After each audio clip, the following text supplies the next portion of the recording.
جی میں انور عباس 24 news digital کے ساتھ آپ کے ہمراہ ایک نئے ٹاپک کے لے کر ہم آئے ہیں اور آج ہم اس پر بات کریں گے جو کہ عارضی جنگ بندی کا اعلان کیا گیا ہے پاکستان اور افغان طالبان کے درمیان۔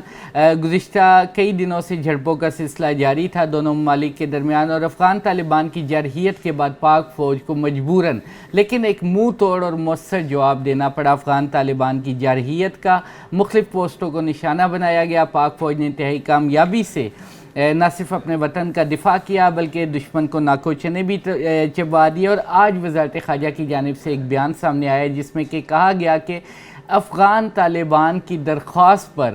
عارضی جنگ بندی کا فیصلہ کیا گیا ہے دونوں جانب سے، اور یہ عارضی جنگ بندی جو کہ شام 6 بجے شروع ہوئی یہ اگلے 48 گھنٹے جاری رہے گی، اور اس دوران فریقین آپس میں تعمیری بات چیت کے ذریعے، مثبت بات چیت کے ذریعے ایک پیچیدہ مگر قابل عمل مسئلے کا حل تلاش کرنے کی کوشش کریں گے۔ سفارتی ذرائع کا یہ کہنا ہے کہ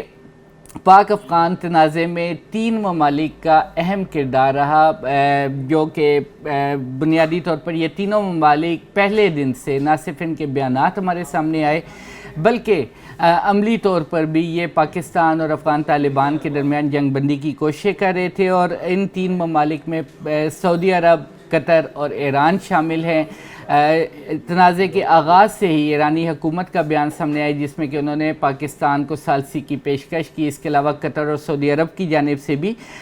ان دونوں ممالک کے درمیان جنگ بندی کی کوششیں کی گئی۔ نہ صرف سفارتی سطح پر ثالثی کی پیشکش کی گئی بلکہ عملی سطح پر بیک گراؤنڈ جو ہے رابطے دونوں ممالک کے ساتھ کیے گئے، افغان طالبان رجیم کے ساتھ بھی اور پاکستانی حکومت کے ساتھ بھی۔ اور اس کے بعد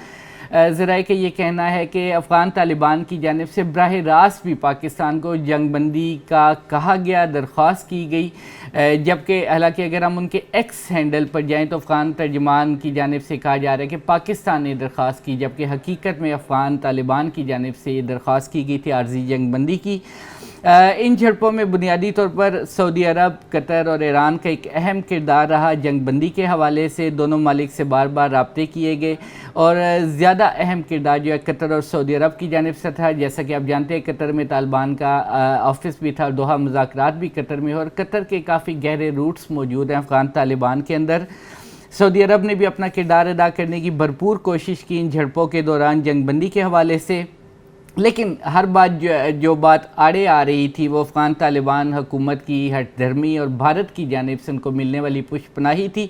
بھارت کی جانب سے بھرپور انداز میں جلتی پر تیل کا کام کیا گیا، اور افغان طالبان کی بھرپور نہ صرف حمایت کی گئی بلکہ بھارتی میڈیا جو ہے افغان طالبان کے لیے ایک بطور وار میڈیا جو ہے استعمال ہوا، اور انہوں نے افغان طالبان کے نریٹو کو بھرپور انداز میں جو ہے اس کے حوالے سے پروپیگنڈا کیا، اور بلکہ اپنے الزام کو انہوں نے ایک اس کی نفی کر دی کہ جو کہا جاتا تھا کہ پاکستان اور افغان طالبان کے بہت گہرے روابط اور افغانستان میں پاکستان افغان طالبان کے پیچھے کھڑا ہے، جبکہ اب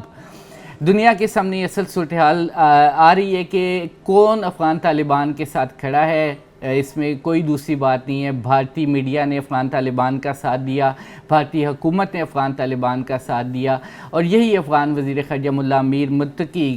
جب دورہ بھارت کے دوران انہوں نے مقبوضہ جو مشترکہ اعلامیہ جاری ہوا تھا اس میں مقبوضہ کشمیر کو بھارت کا حصہ ڈکلیئر کیا۔ اس کے علاوہ انہوں نے پاکستان پر بھی مختلف طرح کی الزام تراشیاں کی، جس کے جواب میں اس تناؤ میں اضافہ ہوا، اور بالآخر اس میں پاکستان اور افغان طالبان کے درمیان جھڑپوں کا سلسلہ بھی شروع ہوا۔ کافی شدید جھڑپیں رہی، اور سفارتی ذرائع کا یہ کہنا ہے کہ اس افغانستان کی جارحیت کے بعد اور پاکستان افغان طالبان کے درمیان ہونے والی جھڑپوں کے بعد پاک افغان ٹرانزٹ ٹریڈ کا سلسلہ بھی جو ہے وہ تعطل کا شکار ہو چکا ہے، اور اس وقت جو افغانستان اور پاکستان کی تجارت ہے مکمل طور پہ رکی ہوئی ہے۔ دونوں ممالک کے درمیان آمد و رفت کا سلسلہ مکمل طور پہ بند ہے، اور افغان ٹرانزٹ ٹریڈ اس وقت ایک طرح سے ہم کہہ سکتے ہیں کہ معطل ہے بالکل۔ دونوں ممالک کے درمیان جو سرحدی آمد و رفت کا سلسلہ تھا وہ بھی بالکل بند ہے، اور ذرائع کا یہ کہنا ہے کہ جھڑپوں سے قبل پاکستان اور افغانستان کے درمیان تورخم اور چمن کی سرحدی کراسنگ کھلی رہیں۔ جب جھڑپوں کا آغاز ہوا وہ کھلی رہیں، لیکن وہاں سے صرف ان افغانوں کو جانے کا رستہ دیا گیا جو کہ اپنے ملک جانا چاہتے تھے، اپنے وطن واپس جانا چاہتے تھے، جو پاکستان میں غیر ملکی مقیم تھے، ان کو بارڈر کراسنگ کی اجازت دی گئی تھی چمن اور تورخم سے، ذرائع کا یہ دعویٰ ہے، اور وہ بنیادی طور پر اپنے وطن واپس لوٹ رہے تھے۔ لیکن جب جھڑپوں میں شدت پیدا ہوئی، جو راہداریاں ہیں یا بارڈر کراسنگز ہیں ان کو بھی بند کر دیا گیا تھا۔ پاکستان اور افغانستان کے درمیان 8 بارڈر کراسنگز ہیں اس وقت، اور جو 9ویں بارڈر کراسنگ تھی اس کے حوالے سے، اس کو کھولنے کے حوالے سے دونوں ملکوں کے درمیان مذاکرات چل رہے تھے۔ 3 مہینے کے اندر یہ توقع کی جا رہی تھی کہ کسٹمز بھی اپنے معاملات بہتر کرے گا، وہاں پہ اپنے آفسز سیٹ اپ کرے گا، اور بادینی جو کہ پاکستان اور افغانستان کے درمیان 9ویں بارڈر کراسنگ ہونی تھی اس کو کھول دیا جائے گا۔ لیکن موجودہ صورتحال میں شدید جھڑپوں کے باعث اور شدید کشیدگی کے باعث یہ منصوبہ بھی منجمد کر دیا گیا ہے۔ جھڑپوں سے قبل جو گزرگاہ ہے یا بادینی جو بارڈر کراسنگ ہے اس کے حوالے سے کافی پیش رفت ہو چکی تھی، اور کسٹمز جو ہے اس والے سے بھرپور تیاری کر رہے تھے پاکستان کسٹمز کے وہاں پہ اپنے وہ دفاتر کا سیٹ اپ کرے، لیکن اب یہ منصوبہ منجمد ہو گیا اور اس میں مزید پیش رفت جو ہے وہ عارضی طور پہ روک دی گئی ہے۔ اس کے علاوہ اگر ہم بات کریں کہ جھڑپوں کی شدت 2 سال پہلے جو ہے 2 سال بند رہنے کے بعد انگور اڈا کا جو سرحدی کراسنگ ہے جس کو کہ افغانستان کی جانب باب وزیرستان کہا جاتا ہے، وہ کچھ عرصہ پہلے کھلی تھی، آمد و رفت شروع ہوئی تھی، ایون کہ ٹریفک جو ہے وہ بھی شروع ہو چکی تھی، لیکن موجودہ جھڑپوں کے باعث اس کو بھی دوبارہ بند کر دیا گیا ہے۔ ٹوٹل 8 جو سرحدی کراسنگز ہیں پاکستان اور افغانستان کے درمیان، ان میں سے 2 جو ہیں ان کو بین الاقوامی سٹیٹس حاصل ہے، ان میں چمن اور سپن بولدک ہے، اور تورخم یہ بین الاقوامی سٹیٹس رکھتی ہیں، جبکہ دیگر جو سرحدی راہداریاں ہیں یا بارڈر کراسنگز ہیں پاکستان اور افغانستان کے درمیان، اس میں اراندو، گرسال، نواں پاس، انگور اڈا، چمن جو ہیں یہ شامل ہیں۔ اور جو سفارتی ذرائع کا یہ کہنا ہے کہ موجودہ جو جھڑپوں کا ایک طویل سلسلہ پاکستان اور افغان طالبان کے درمیان رہا، اس میں تقریباً ان تمام سرحدی راہداریوں پر افغان فورسز کی جانب سے بلا اشتعال فائرنگ کی گئی، پاکستانی پوسٹوں کو نشانہ بنانے کی کوشش کی گئی، جس کے جواب میں پاکستان نے نہ صرف منہ توڑ جواب دیا بلکہ دشمن کو وہاں سے بھاگنے پر مجبور کر دیا۔ اس کے علاوہ اگر ہم بات کریں حالات کی، جو افغانستان کے اندرونی حالات تھے، ان حالات میں بھی افغان طالبان مجبور ہو گئے تھے کہ وہ صلح کی جانب پیش رفت کریں، کیونکہ افغانستان کے جو ایک سینئر رہنما ہیں حقانی نیٹ ورک کے سراج الدین حقانی، انہوں نے بھی 2-3 مواقع پر کابل میں اپنے خطاب میں یہ بات کی، جب جہاد کا کریڈٹ ملا امیر متقی لے رہے تھے، پاکستان کے خلاف بیان بازی کر رہے تھے اور یہ کہہ رہے تھے کہ ہم نے جہاد کیا اور ہم نے بڑی سپر پاورز کو اسی افغانستان میں شکست دی اور افغانستان کو ان کا قبرستان بنایا۔ جب وہ پاکستان کو اس انداز میں دھمکی دے رہے تھے تو سراج الدین حقانی نے بھی بعض اجتماعات میں اپنے خطاب کے دوران یہ واضح کیا کہ جو موجودہ لوگ جو کہ جہاد کا کریڈٹ لے رہے ہیں، بنیادی طور پر جہاد میں ان کا اتنا حصہ نہیں جتنا وہ کریڈٹ لینے کی کوشش کریں، جہاد کرنے والے کوئی اور لوگ تھے، اور بہت ساری پالیسیز سے افغان حکومت کی، افغان طالبان حکومت کی سراج الدین حقانی نہ صرف نالاں تھے بلکہ ان کی جانب سے تنقید بھی کی جا رہی تھی، بالخصوص انسانی حقوق کے حوالے سے، خواتین کے حقوق کے حوالے سے، اور اگر افغان طالبان یہ جنگ جاری رکھتے تو ممکنہ طور پر یہ بھی خدشات موجود تھے کہ شاید سراج الدین حقانی یا حقانی نیٹ ورک افغان طالبان کے خلاف ہتھیار اٹھانے پر مجبور ہو جاتا، لہٰذا افغان طالبان کے پاس اس وقت صلح کے علاوہ کوئی زیادہ آپشنز موجود نہیں تھے، جس کی وجہ سے وہ دوبارہ صلح کی طرف واپس آئے اور پاکستان سے درخواست کی کہ پاکستان فائر بندی یا عارضی جنگ بندی کا اعلان کرے، اور وہ بھی اس کا اعلان کرنا چاہتے ہیں۔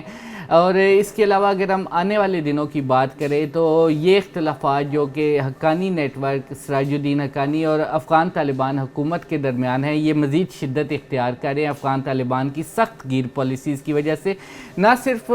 حقانی نیٹ ورک کو اس پہ اعتراضات ہے بلکہ عالمی سطح پر بھی مختلف مغربی ممالک کی جانب سے بھی، اور بالخصوص ابھی جو حالیہ 4 ملکی مذاکرات ہوئے ماسکو میں، اور اس کے علاوہ ماسکو فارمیٹ کے جو اجلاس ہوئے ان میں واضح طور پہ مختلف اعتراضات کا سلسلہ جاری رہا۔ ماسکو فارمیٹ میں بھی شریک ممالک نے افغان طالبان کی جانب سے اپنی سرزمین کو ہمسایہ ممالک کے خلاف استعمال نہ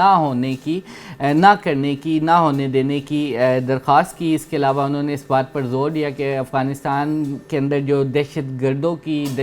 گروہوں کی پناہ گاہیں موجود ہیں، محفوظ پناہ گاہیں، افغان حکومت خود ان کے خلاف کارروائی کرے۔ پاکستان اور افغانستان کے درمیان جو تنازع ہے، اس کی بڑی وجہ افغانستان میں موجود دہشت گرد گروہ ہیں جو کہ سرحد پار سے پاکستان میں آ کے کارروائیاں کرتے ہیں، اور بڑی تعداد میں ہمارے معصوم شہری اور مسلح افواج کے جو جوان ہیں وہ شہید ہو چکے ہیں ان حملوں کے نتیجے میں، اور اب پاکستانی حکومت مجبور ہو چکی ہے کہ وہ ان کالعدم گروہوں کے، جن میں کہ BLA، TTP اور دیگر گروہ شامل ہیں، ان کے خلاف کارروائی کرے۔ اور یہی وجہ ہے کہ